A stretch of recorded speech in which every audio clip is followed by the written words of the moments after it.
Bismillah, alhamdulillah, wa salatu wa salam ala rasulillah, amma ba'd.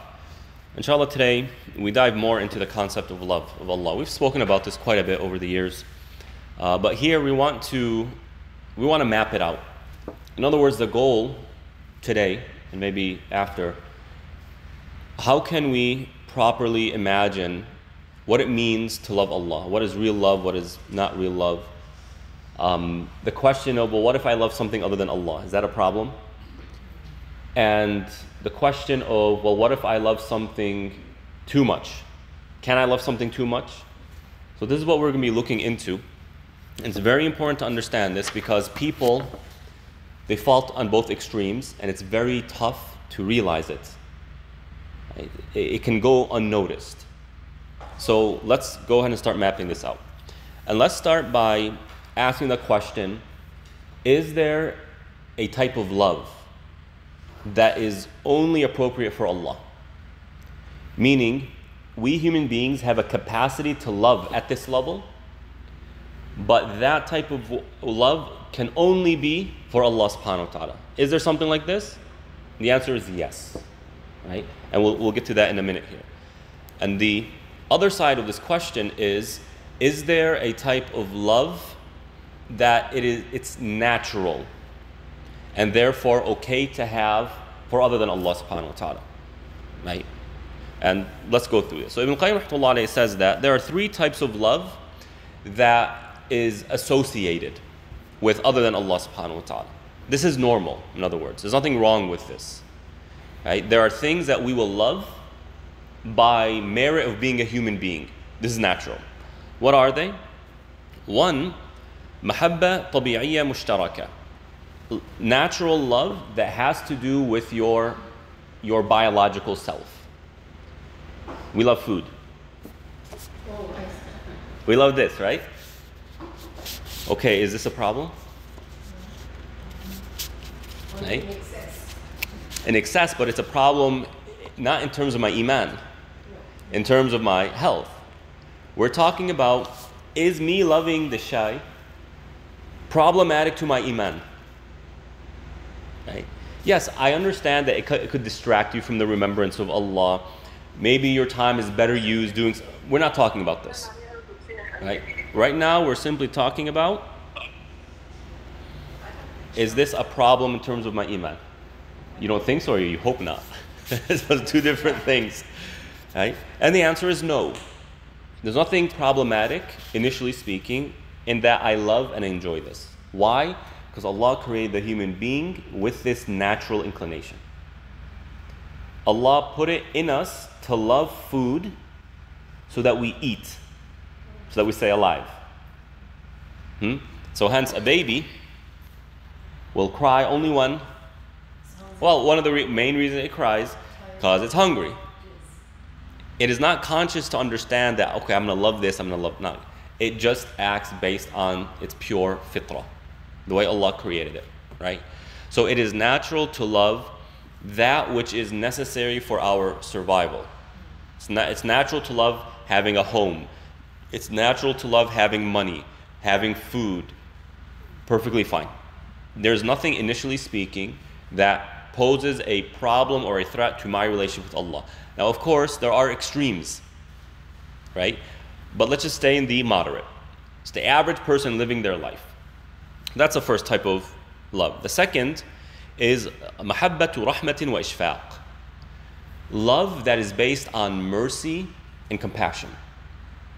Like the love of a parent for their child. Like the love of individual for their siblings. Right? Like the love of an individual, a decent human being for the well-being of humanity. This is natural, it's normal. Right? Allah subhanahu wa ta'ala created within the human being this type of love.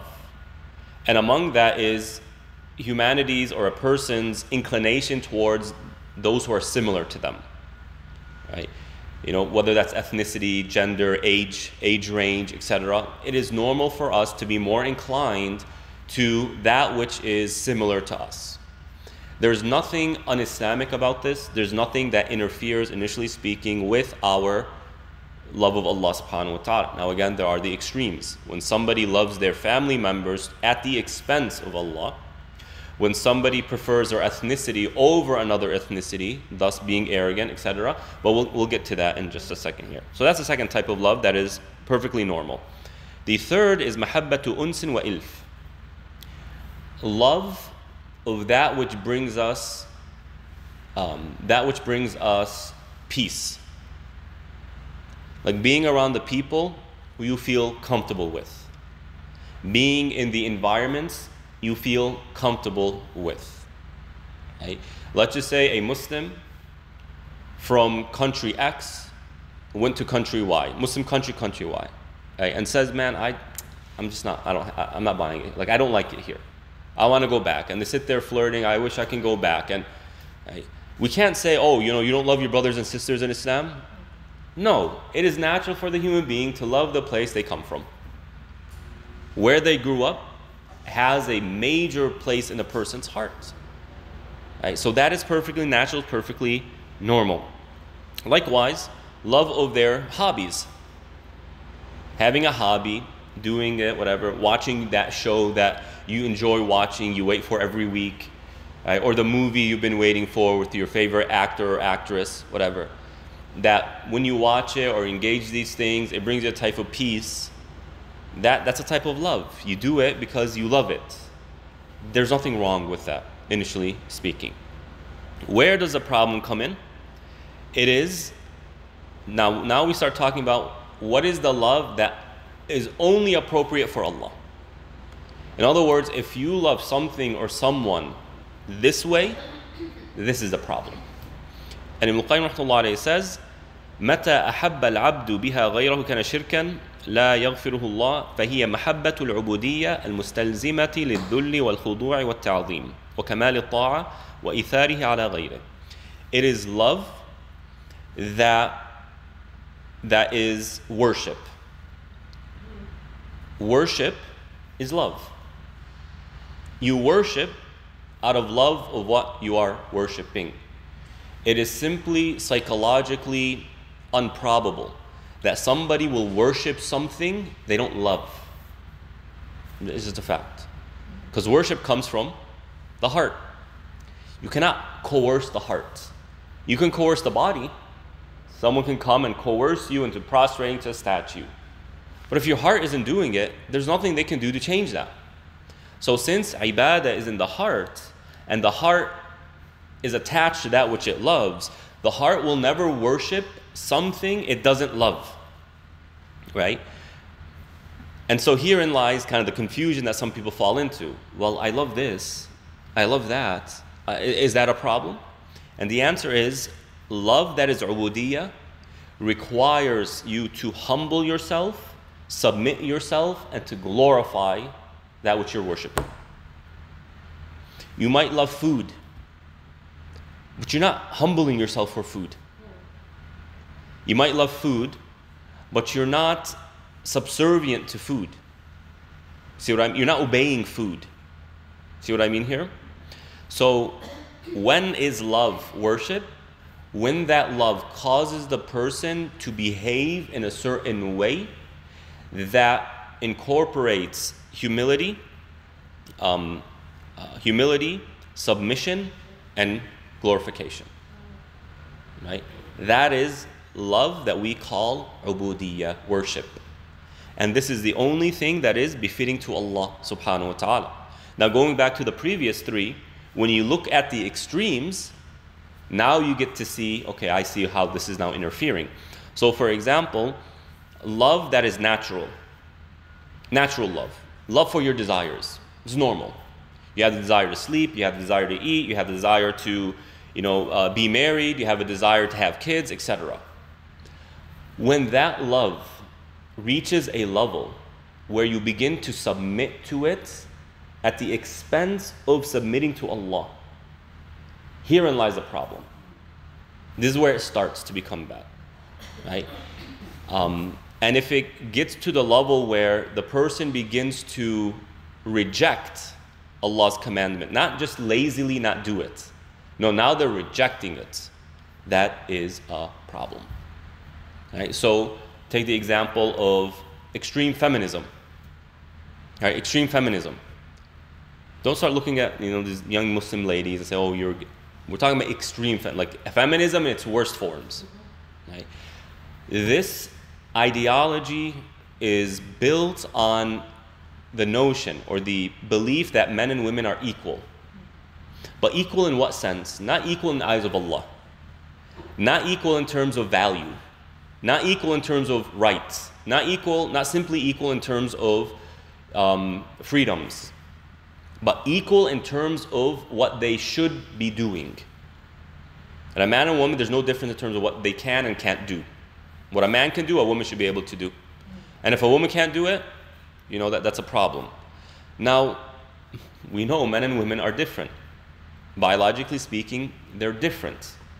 And if you look at the fact that women are, in terms of physical strength, less than the man, right? Allah created her that way. Now, if in a person's mind, men and women are exactly equal, and they need to be equal in order to compete, and the goal is power, influence, and money, and world, and whatnot, she might end up thinking that the way Allah created me puts me at a disadvantage in comparison to men. Why would God do that to me? Here comes the disbelief. So their love for whatever they seek out of feminism becomes overpowering to where they submit to that while rejecting Allah subhanahu wa ta'ala. This is the problem right here. So they start obeying feminism and the principles of feminism against Islam. By consensus of scholars throughout all of Islamic history, during the time of the Prophet ﷺ, a woman has never led prayer, nor has she ever given the Friday khutbah. Now these feminist influenced women want to come and change that. And their argument is, oh, it's only been men who have been talking about the religion, which is not true. Right? But let's just go with the flow. Okay, the Prophet clearly didn't put a woman on the pulpit or lead prayer. Did he do something wrong? You see? This is where the problem comes. The second type, we said, rahma wa ishfaq, mercy and compassion. Family members, children, etc. Allah comes and starts talking about this. قُلْ إِن كَانَ آبَاؤُكُمْ وَأَبْنَاؤُكُمْ وَأَوْلَادُكُمْ قُلْ إِن كَانَ آبَاؤُكُمْ وَأَبْنَاؤُكُمْ وَأَزْوَاجُكُمْ وَعَشِيرَتُكُمْ وأموال اقترفتموها وتجارة تخشون كسادها ومساكن ترضونها أحب إليكم من الله ورسوله وجهاد في سبيله فتربصوا. Allah subhanahu wa ta'ala says, say, if your love for your fathers, your parents, or your children, or your spouses, or your wealth, or your business, or your homes is more beloved to you than Allah, that's a problem. But in what sense? To where you obey them at the disobedience of Allah. Meaning your obedience to them comes through disobedience to Allah subhanahu wa ta'ala. Right? So parents, when these companions began to become Muslims, these young ones especially, their parents would say, like for example, the mother of Abi Sa'd ibn Waqqas, when she found out that Sa'd became a Muslim, she said, I will not eat, I will not drink, and I believe I will stay under the sun until you disbelieve. Right? And Sa'd is he's in a difficult situation. The love of his mother, of course, and the culture requires Sa'd to be great towards his mother. But if I listen to her, it's at the disobedience of Allah. It's at the disbelief in Allah subhanahu wa ta'ala. What do I do? Allah subhanahu wa ta'ala comes and shows us the balance. وَوَصَّيْنَا الْإِنسَانَ بِوَالِدَيْهِ حُسْنًا وَإِنْ جَاهَدَاكَ لِتُشْرِكَ بِي مَا لَيْسَ لَكَ بِهِ عِلْمٌ فَلَا تُطِعْهُمَا.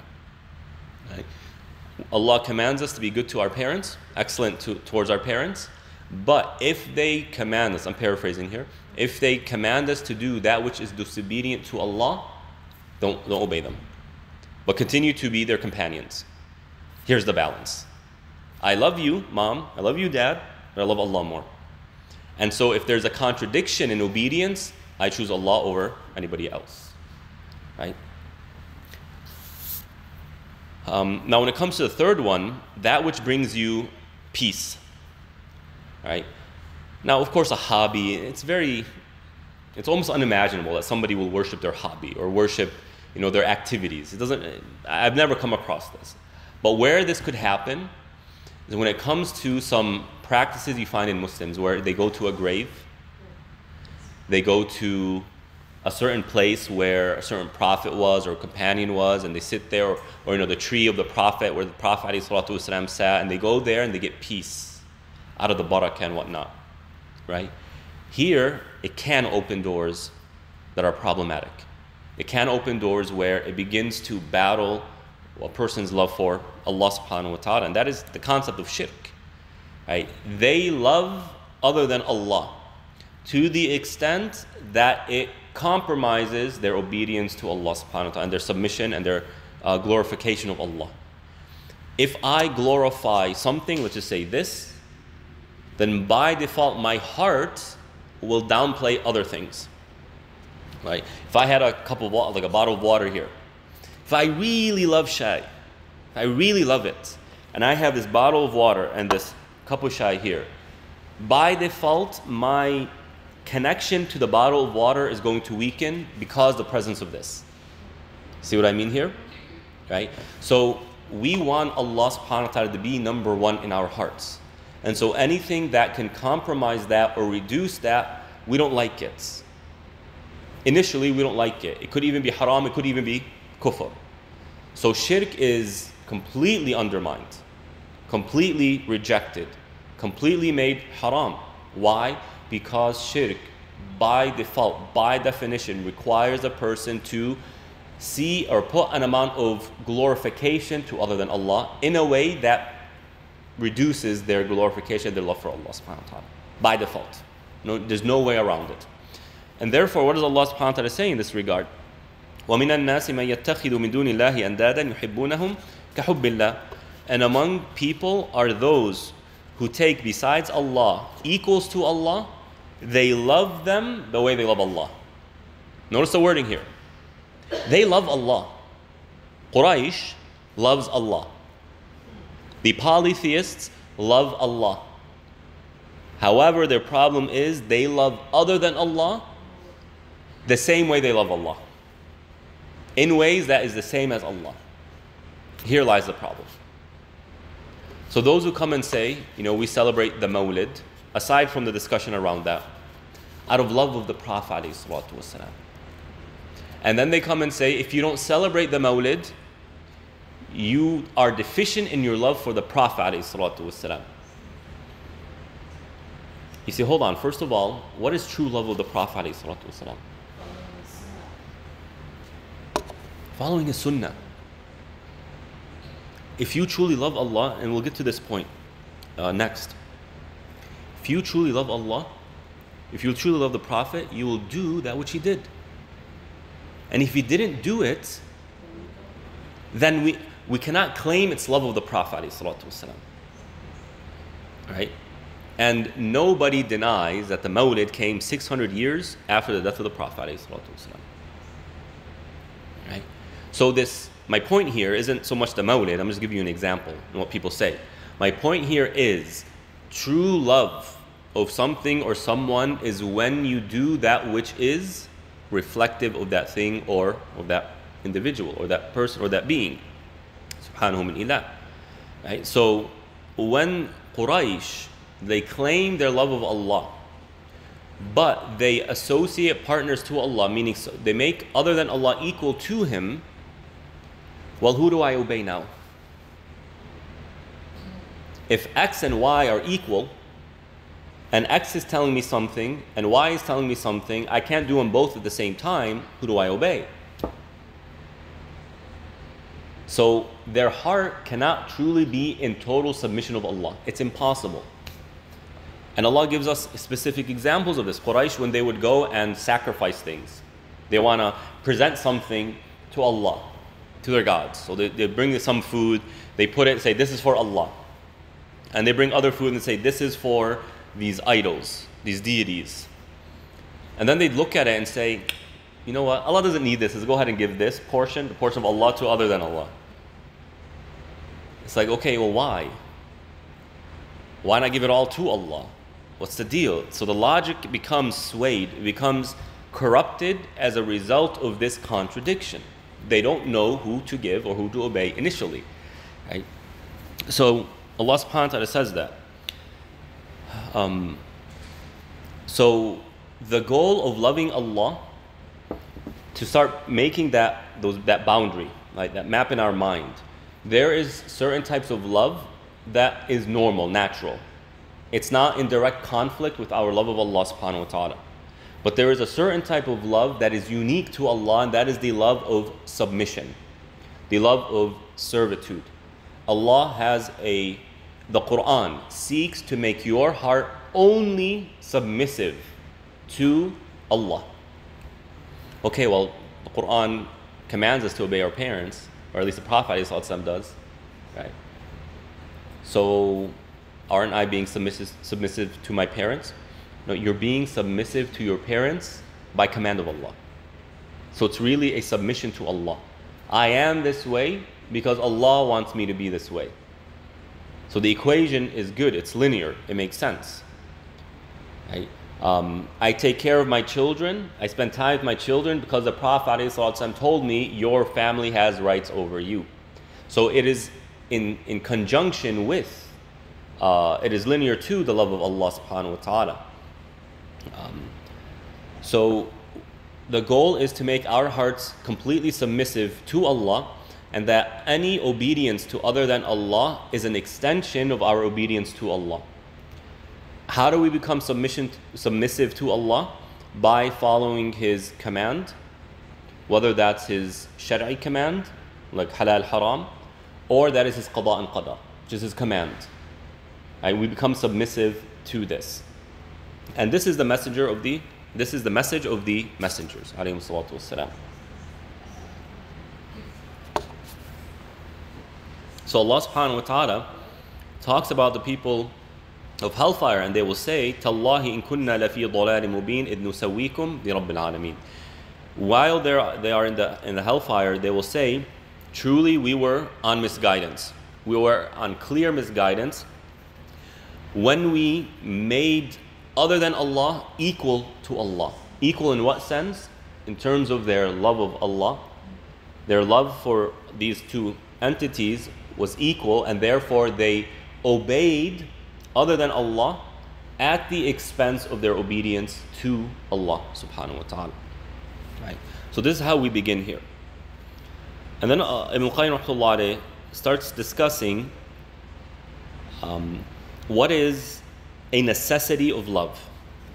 So if love is submission to Allah and submission to His commands, right, then how does that manifest itself in my life? And the way it manifests itself is through what's called ithar, is giving precedence or sacrificing, I should say, sacrificing for the sake of Allah. Sacrificing what you have for the sake of Allah. Sacrificing your own whatever for the sake of Allah subhanahu wa ta'ala. And if you look at Islam, all of Islam, if you're going to do something that will earn you good deeds, then there must be an amount of sacrifice. Okay? There has to be an amount of sacrifice. If you pray, you're sacrificing time. If you give zakah, you're sacrificing money.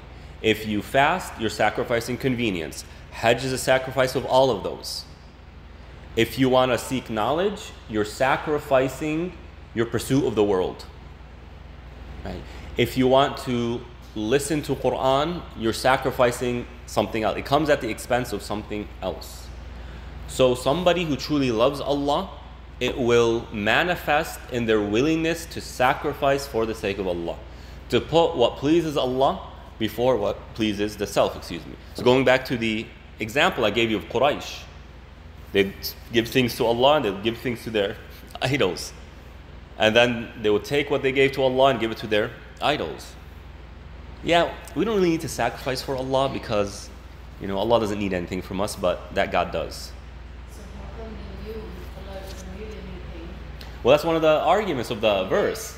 and yet they are like worshipping the idols? Mm-hmm. And if Allah doesn't need anything, neither can an idol made out of a stone. That's one of the other arguments of the verse. Like, do you understand what you're doing? You're admitting that Allah doesn't need anything, that your idol needs something. So why would you depend on that which needs and not spend all of your time with the one who doesn't need? Subhanahu min ilah. So it's all about the sacrifice element. And therefore generosity, karam, is one of the foundational attributes of a believer. Hence the Prophet, what does he say? Al-karam qalbul mu'min. Graciousness is the heart of the believer. The believer must be gracious, right? Or else they will struggle. Somebody who's extremely stingy, how can they give up their time to pray? How can they give up their money for other people? It's too tough, right? So by default, a believer must have an amount of generosity, an amount of graciousness, or else they won't be able to fulfill their basic wajibat, let alone go beyond that. So to kind of zero in a little bit more on this idea of sacrifice and where to sacrifice, Ibn Qayyim rahmatullahi alayhi says, everything about the religion and our interpersonal guidelines according to Islam is based on ithar, is based on sacrificing for other people. Right. If you look at makarim al-akhlaq, the gracious characteristics, the best of characteristics, you will find that it promotes things like forgiving the one who has wronged you, responding to an ignorant person in a good way. This is you're sacrificing your ego, literally. You're sacrificing your ego. And we know how people are. If you do this, you see, I won, I defeated them. They'll keep rubbing it in your face. So everything about the religion requires ithar, requires sacrifice. And that means you put before you that which might not be the most convenient for you. And you will focus on things despite you wanting to focus on other things, right? Your family has right over you. You might want to go do your own hobbies, but your family has right over you. You can't just ignore them. You might want to relax and just hang out and not have to pray in public, but you have to focus on that. You can't just let it go. So Ibn Qayyim rahimahullah says, إن من شرطه الاحتياج من جهة المؤثر. See here. So Allah subhanahu wa ta'ala praises the Ansar for doing ithar. وَيُؤْثِرُونَ عَلَى أَنفُسِهِمْ وَلَوْ كَانَ بِهِمْ خَصَاصَةٌ. The story goes in that a man came to the Prophet and said, Ya Rasulullah, I'm really poor, I don't have any food. Do you have anything to spare? So the Prophet said, I don't have anything. But he was in the masjid and he asked, does anybody have extra food for tonight? And one man said, I do, Ya Rasulullah, I do. So he hosted the family, but he didn't have extra food. He only had enough for him and his family. He had kids, he had his wife, etc. So he went home, told his wife, and they came up with the idea, we'll dim the lights and we'll just pretend we're eating, like we'll start hitting the utensils on the plates so they think we're eating, and we'll give them all the food, and we'll put our children to bed early. Right? And so the next morning Allah reveals this verse where Allah subhanahu wa ta'ala praises those who put others before them, despite them needing what they sacrificed. And then Allah says, وَمَنْ يُوقَ شُحَّ نَفْسِهِ فَأُولَٰئِكَ هُمُ الْمُفْلِحُونَ. And whoever defeats the stinginess in the self, those are the successful people. So accordingly, we really need to reflect, evaluate ourselves, and ask the question, is there something going on here? Let's see. Can you hear me on Zoom?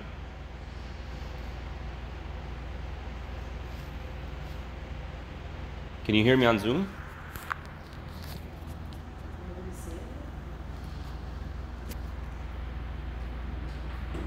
No one's saying, that's okay, don't worry about it. So people are coming in, going out, and whatever. No, they're the regulars. Yeah, so the mic is working anyway. It's okay. Let's go back. So we need to sit and evaluate ourselves. You know? And I've been asking myself this question, and I pose it to the community as well in the khatira. How much are you really willing to sacrifice? How much are you willing to sacrifice? Think of the money you have. No matter how little or how large, it doesn't matter the amount. How much of that are you willing to sacrifice really for the sake of Allah? Think about your time, your hobbies, things you like to do. How much of this are you really willing to sacrifice? And that will give you a good idea of where you really are in terms of Iman. Salah ad-Din, rahimahullah ta'ala, not a single year of his life did he give zakah. Did he pay zakah? It's not that he didn't have any. Ibn Baz, rahmatullah, the great scholar, contemporary scholar, same thing. He was a wazir, he was a minister. He had money.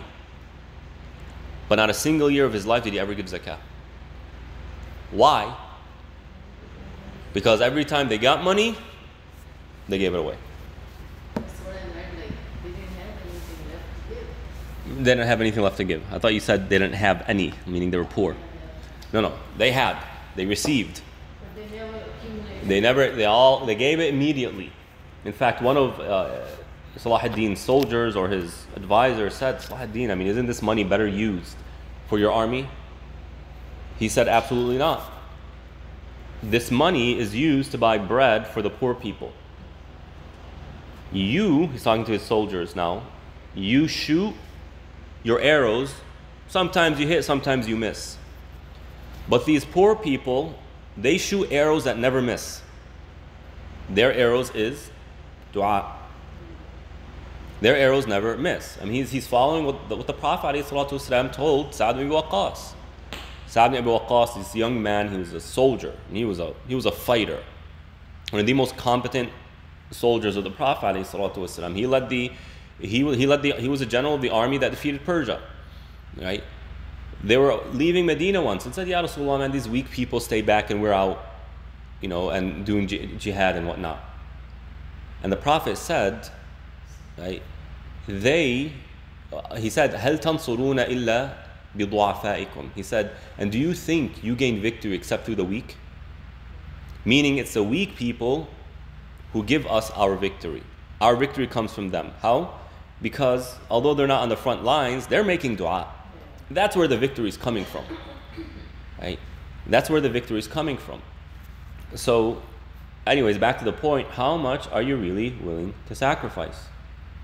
And we in these parts of the world that have a lot of convenience and higher quality of living and standard of living, it's the more you have, it seems like the less willing you are to sacrifice. And that's a challenge. Now, there is an amount of sacrifice that's obligatory. 2.5 zakat, that's obligatory. Salah, that's obligatory. Beyond that, it's mustahab or nafil, right? Nafil. So the point here isn't, oh my God, I'm a sinner, but the point is to evaluate ourselves, to really know where we are. To know that, hey, I need to improve.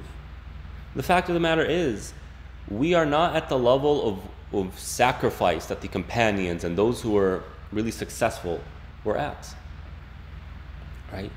So, that's just to motivate us, bi'idhnillahi ta'ala.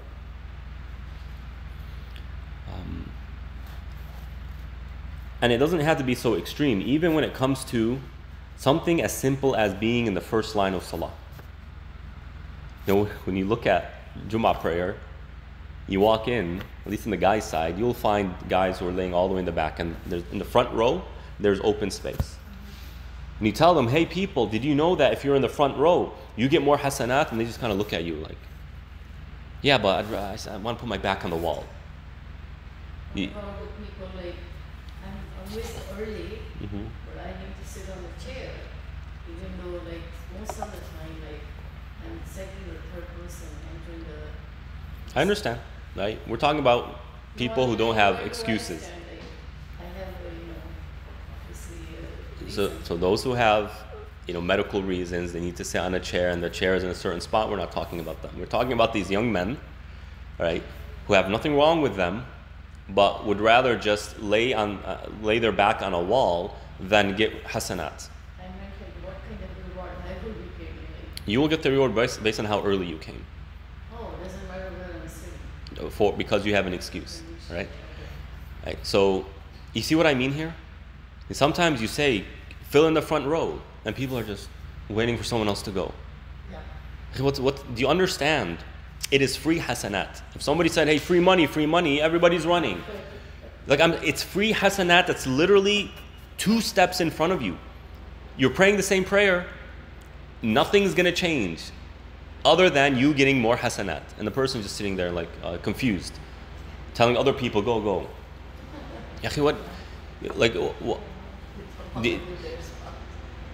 That is a sign of deficiency. Again, the point isn't to be condescending to anybody. The point is to give us the tools to evaluate ourselves, not to evaluate other people. And I said this so many times over the years. Right? But I give you examples so that you see it in real life. You have real life examples to look at. So the Prophet ﷺ says, if people knew how much ajr, how much reward there is for giving the adhan and being in the front row, it would be a lottery. What does he mean? It means so many people will be competing over this that in order to resolve it and choose somebody, it has to be just randomly selected. So this is how he's enticing us. But giving the adhan means you have to be confined at a certain time to a certain place. Might not be convenient. In Jordan, there's one adhan for all of Amman.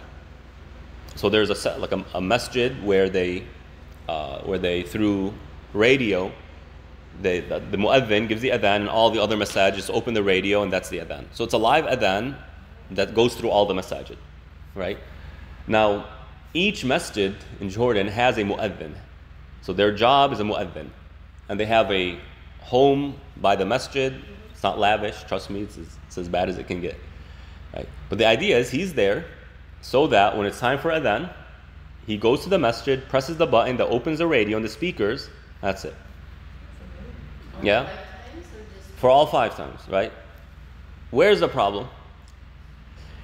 What if this guy needs to go run an errand? And he knows it's very unlikely he's going to be back in time. So what did they do? 30 minutes before the adhan, they open the radio, which is the Quran radio, the station for the Quran. And so the Quran is playing 30 minutes. Everybody in the neighborhood hears it. You're in the bathroom, you hear it. Right? So what is my point here? The reward comes from the fact that you need to, so to speak, confine yourself. Right? And of course, the reward of the dhikr and calling people to prayer, that's also important. And when it comes to being in the front row, you have to come earlier. Right? And the more people come to the masjid, the earlier you need to come. So if you go to a masjid where it gets thousands of people for Jummah prayer, how early do you need to be there in order to be in the front row? You need to be pretty early. Let's just say something like Isha prayer or Fajr prayer. Especially Fajr prayer. These mashallah, these old people, they're up at 3 o'clock in the morning and they have to go to the masjid. So they're there from 4 o'clock in the morning, 2-3 hours before the adhan. Right? But an hour, 2 hours before the adhan. You want to be in the front row? You got to go early. So it requires you to confine yourself, to inconvene yourself, hence the ithar, hence the sacrifice. Right?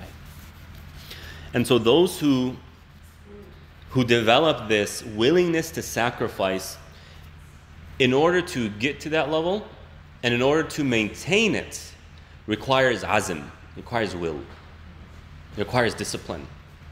So you can see why having such a characteristic is so important to one's iman, to one's character, because it requires other characteristics which are important to iman in order for you to be able to execute this.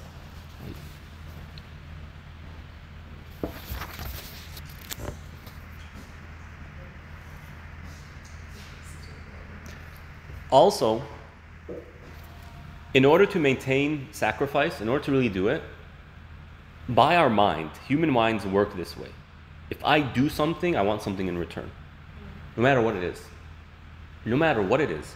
There's no such thing as unconditional love.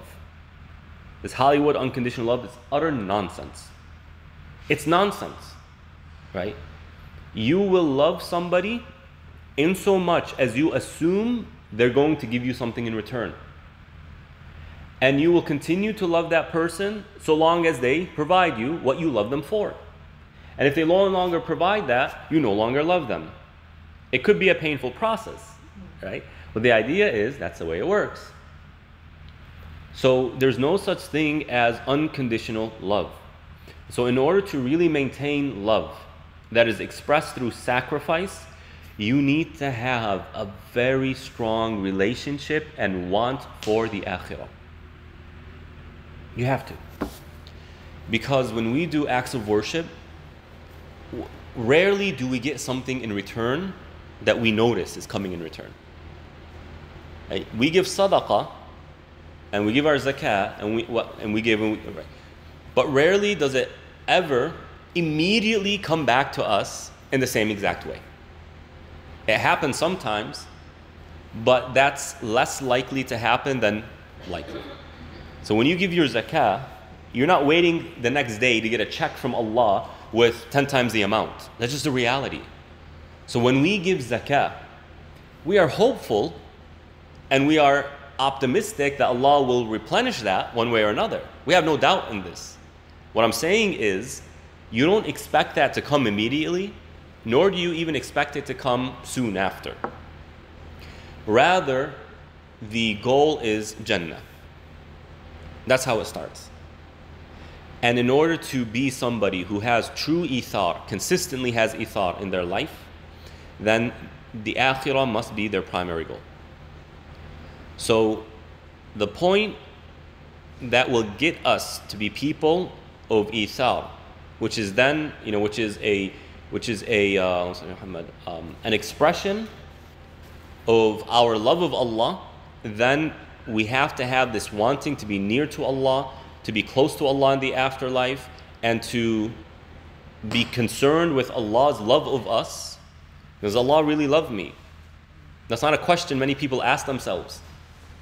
Right? Most people, their relationship to Allah is, as one person put it, like a genie. Allah is only relevant to me when I need to rub that lamp and ask for a wish. Right? That's most people's relationship to Allah. And then the next level is, what is Allah going to give me in return? Right? Not in the afterlife, but in this life. So, in order for somebody to really have that love of Allah subhanahu wa ta'ala, ithar must be forefront in their behaviors. If it's not forefront in our behaviors, then that's expressing to us that our love of Allah needs work. Of course, it always needs work. You'll never reach the maximum level, right? The idea is, I can determine the amount of love I truly have for Allah based on my willingness to sacrifice for Him. So how much am I willing to sacrifice? Now, this is difficult. It's not easy, but that's the point. If you want to be of the top ranks with Allah subhanahu wa ta'ala, you got to be willing to put in the work. If you want to be in the 1% of America, as they say, the 1%, what do they call them, high value people and whatnot, it's not going to come out of nowhere. And even if you inherit a lot, if you're not working hard to maintain that, it's going to go away, or somebody will steal it from you. Right? So this is difficult. But are there things that can make it a little bit easier on us? And the answer is yes. Ibn Qayyim rahimahullah says, how can we make it easier for ourselves? Number one, رغبة العبد في مكارم الأخلاق.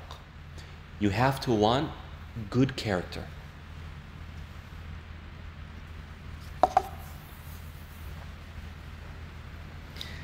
Let's be honest with ourselves.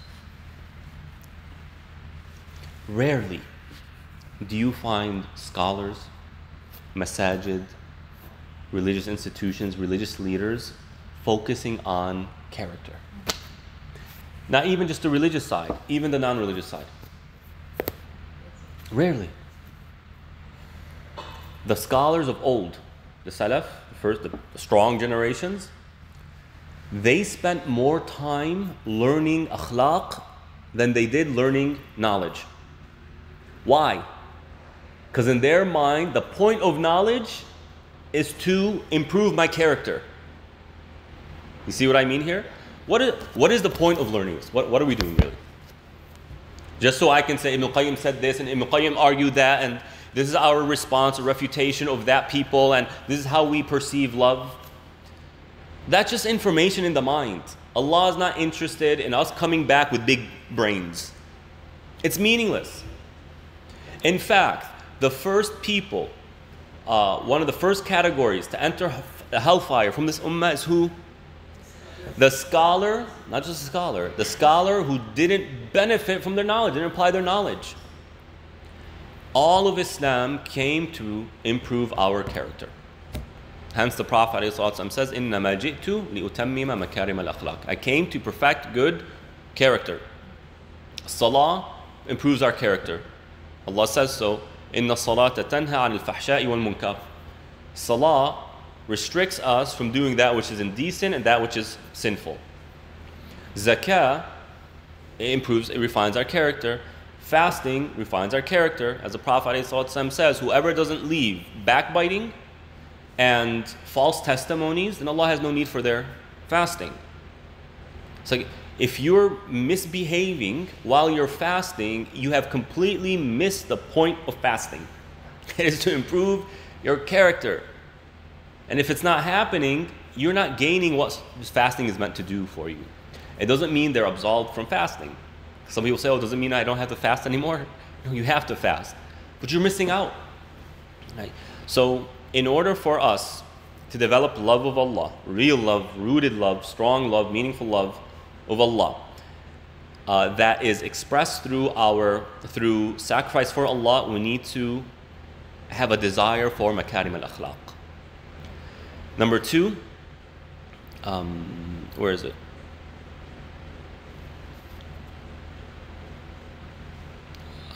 النفرة من أخلاق اللئام. It's the opposite. To despise the characteristics of, what's the word? Of impolite people, let's put it that way. It goes both ways. Because some people might have really good akhlaq, but they also have some other sides of them. Right? So I knew somebody, he passed away, rahmatullah alayh. His reputation in the area he lives is, as one person said, like musk. From how good it is. And I testify. And I will, inshallah, if Allah asks me, I will testify in front of him. This man's akhlaq is like no other. But I was shocked to hear that when he was younger, he had a short temper. He had a temper, he would get mad. Like, wait, him? Really? What's the point I'm trying to make here? That you could have really good akhlaq, but also have the akhlaq, other areas that needs work. So it's not just I'm going to improve my akhlaq, right? And not really focus on my bad side. No, it has to be both. And the wording Ibn Qayyim is using is that you have to desire, you need to want the good akhlaq, and you need to despise the bad akhlaq. In yourself. In the self, of course, right? And then the third is ta'zeem al-huquq, is to glorify rights, the rights of people. Right? America is what it is for a reason. Right? You hear on the news, people say, why does everybody come to America? Why America? You know, why don't they go to Saudi Arabia or these other places? And you know, they say it was for economic reasons, education reasons. Like, you guys are missing the point. America is not the only country in the world that has a high quality of living. But despite that, everybody wants to come to America. Maybe not anymore with all that's going on. But there's a reason for it. It has nothing to do with simply economic prosperity and economic opportunity. It has to do with the fact that you feel like a human being when you walk into society. That I don't have to deal with utter nonsense every time I go to the cashier at a grocery store. You see what I mean? You feel like a human being when you walk. I understand there might be certain moments where it doesn't feel that way. There might be certain times where there's a conflict and we don't feel that way. But generally speaking, when you come from one part of the world that can care less about your rights to a part of the world where it is clear what your rights are, it's like night and day. That's why people want to come here. Right? And even if there is another country with greater economic opportunity and even a higher quality of living, but they don't care about your rights the way America cares about your rights, they'll still come here. Because it's more than just about money. Money cannot compensate the feeling of being like as though you're nobody, as though you're seen as nothing. This is just the fact of the matter, right? Allahu Ta'ala. So these three things can help us make ithar easier in our lives. And to connect the last point to this is that when you glorify the rights of other people, like it's important to you, then when your child comes and asks you, come play with me, and you remember the Prophet ﷺ says that child has a right over you, I want to fulfill it. That's the ithar. When you glorify the verse of Allah that poor people have a right over you through zakah, I need to give my zakah. Right? Wallahu ta'ala alam. We'll go ahead and stop here. Wa sallallahu ala nabiyyina Muhammad wa ala alihi wa ashabihi ajma'in.